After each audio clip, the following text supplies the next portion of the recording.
Si le football a le Brésil, le basketball les États-Unis, au rugby, si est-il la Nouvelle-Zélande qui fait figure d'équipe légendaire.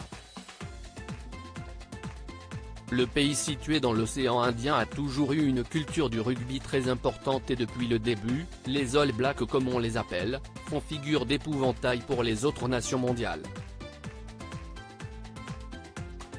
Une véritable fierté donc pour tous les joueurs de rugby néo-zélandais de porter le maillot de la sélection, à commencer par Campbell Johnstone, un ancien international et joueur de très haut niveau, qui vient de faire une annonce historique.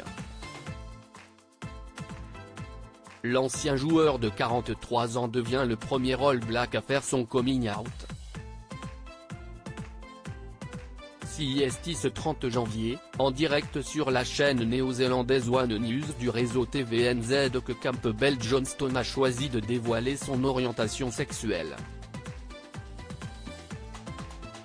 Si je peux être le premier All Black à révéler son homosexualité et qui permet d'empêcher la stigmatisation autour de ces questions, cela peut aider d'autres personnes.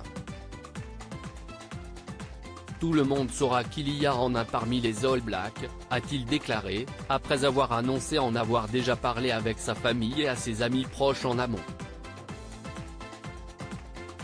Ce pourrait être une pièce essentielle qui permettrait à chacun de passer à autre chose. L'ancien rugbyman a donc fait cette démarche pour faire avancer les choses dans le rugby et dans le monde du sport plus globalement.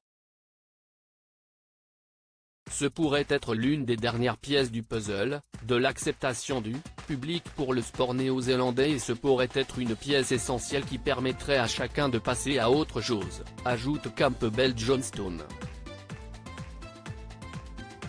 Le Néo-Zélandais a délivré un message particulièrement courageux et salué par son ancienne équipe.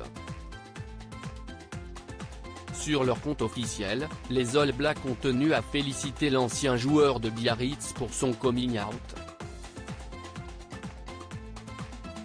Beaucoup d'amour et de soutien pour le All Black numéro 1056, Campbell Johnstone pour avoir eu le courage de partager son histoire et ainsi aider à rendre notre jeu plus inclusif, déclare l'équipe de Nouvelle-Zélande.